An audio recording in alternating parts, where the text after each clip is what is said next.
common practice in Botticelli's time for an artist to include objects, people and gestures that had a symbolic or personal meaning for their patron.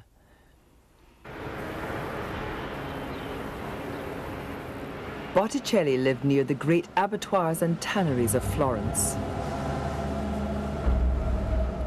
He made the drawings on parchment. Animal skins are cured with salt, stretched and cut.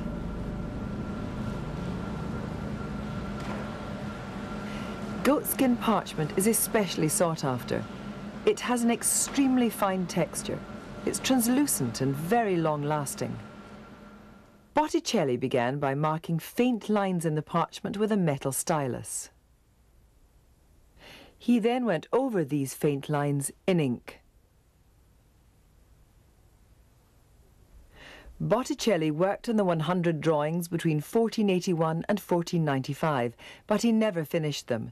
In some places he has not inked over the stylus lines.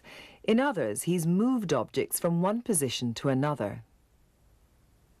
From my perspective, they are in some ways more valuable because they were never completed. What we look at is Botticelli's mind working, and we see the process of the making of an illustration from one stage to a next.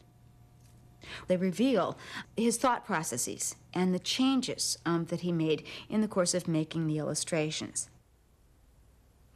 There is little doubt that Botticelli intended the drawings to be coloured, and some were, but not by Botticelli himself. It was common practice for an assistant to add in colour following the artist's instructions, but the colouring here seems to be by more than one assistant. The great tragedy, I think, that someone treated it like a colouring-in book, and some of them are very professionally done by someone who's very used to making coloured miniatures. But the standards differ. I don't know who they're by. It's a big mistake anyway, and the worst of them is terrible, really a terrible artist. But Botticelli coloured this first drawing himself, the Chart of Hell. The drawing is only 50 centimetres high, but incredibly detailed. With a magnifying glass, we can see so much more than we can with the naked eye. Tiny, tiny, tiny. I mean, not an eighth of an inch, not a 16th of an inch, even smaller. It's inconceivable how Botticelli actually drew them.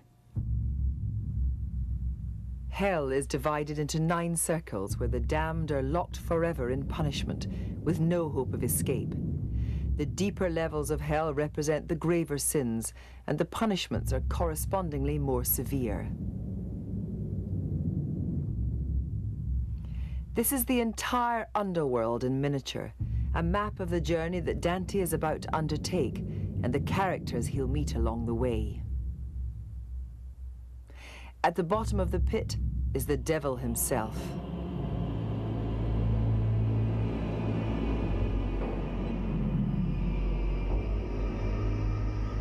Dante's guide through hell and purgatory is the Roman poet Virgil.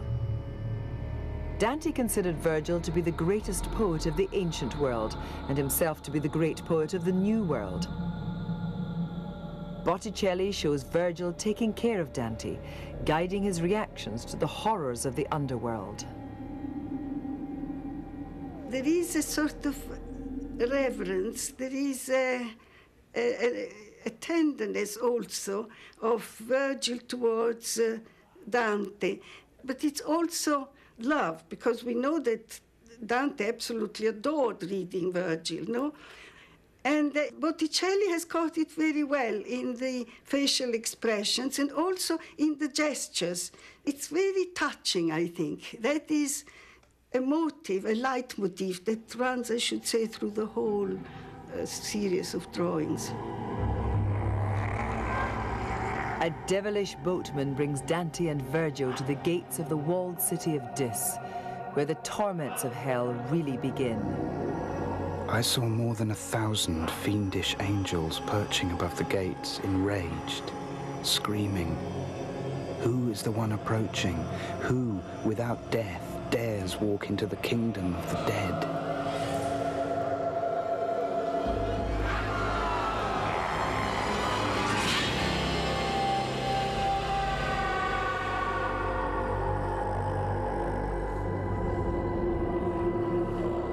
The world of the senses in hell is very strange. There's quite a lot of noise, but it's mostly chaos because there's no music in hell. Music isn't allowed. Occasionally there might be some kind of squawk that gets near music. So there's lots of noise. I suspect it smelt pretty much like Florence did in Dante's day anyway, which was a pretty smelly place. I mean, everything was in the gutter, and the meat shops were more like abattoirs than they were like modern Tesco's or anything like that.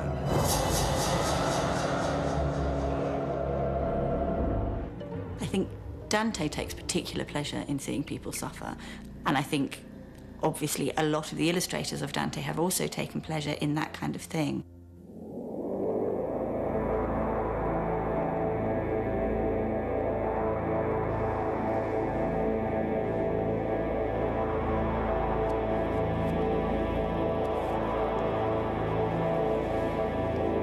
There's a personal element. I mean, it's a wonderful way of getting rid of personal grievances, is to write a book of the worst punishments you can think of and stick your enemies into it one by one. I think the popes have a bad time. I think I have it in for them, because I'm really on Dante's side. Because I think if you become pope, then your job really is to be not corrupt. And so that's a kind of double deficit in your personality. To be a bad pope is really to be bad.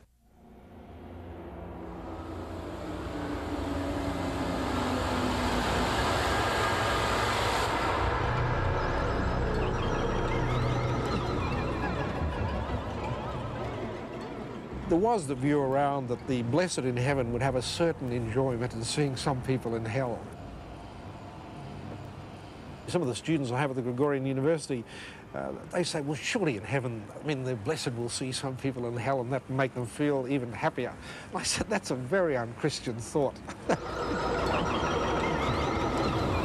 think one of the most striking images in hell is the demon hacking the people's entrails out, the people falling down, kind of going round in a circle, to return to the demon, healed, so they can be kind of eviscerated again. It's a nice image of kind of eternal return, the idea that there is no let up, there's only continual punishment. It's a good image. Yeah, he's enjoying himself. He's smiling out at the viewer. In a sense, I think inviting the viewer to walk in and take a turn under the blade. You know, it's that sort of thing, that kind of intimacy that you would not get in a narrative that was a fresco, a large-scale work. An intimate work where, in a sense, Botticelli is making it for someone who is looking at that privately, chuckling, you know, looking at the work, sort of musing over it, not looking at it as a whole, but looking at it point by point.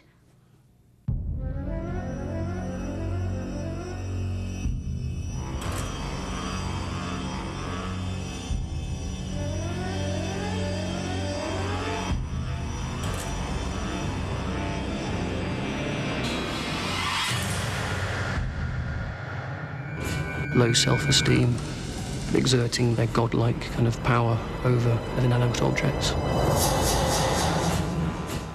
Whereas I think Botticelli's drawings are slightly more kind of worthy than that. Botticelli's drawings would have been seen by a bunch of people who believed in hell. Whereas I think the people who kind of look at our work don't believe in hell in the same way.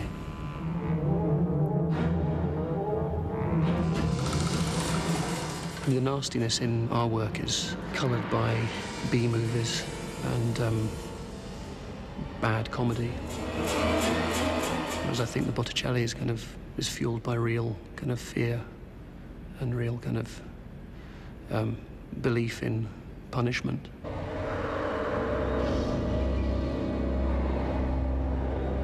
As Dante and Virgil progress deeper into hell, the sins become more severe, the jokes stop, and burning flames give way to something worse, a biting, burning cold.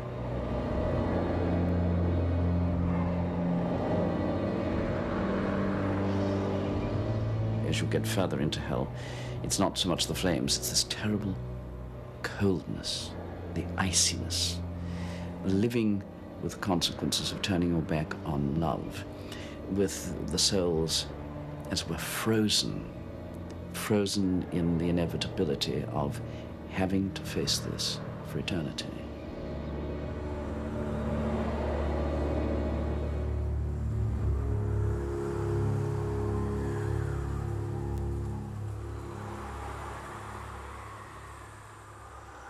Lucifer was the most gifted of angels, the one that was most loved by God. At one point, he considers himself as good as God, better than God. And that is pride. It's not pride as we use it today. It's conceit. It's worse than lack of humility. It is lack of love. You only love yourself. Lucifer is frozen forever into a lake of ice, unable to escape. The horror isn't like in the other drawings, which are horrific in the physical sense. This is the sheer horror of seeing the consequences of rebellion and being frozen in it forever.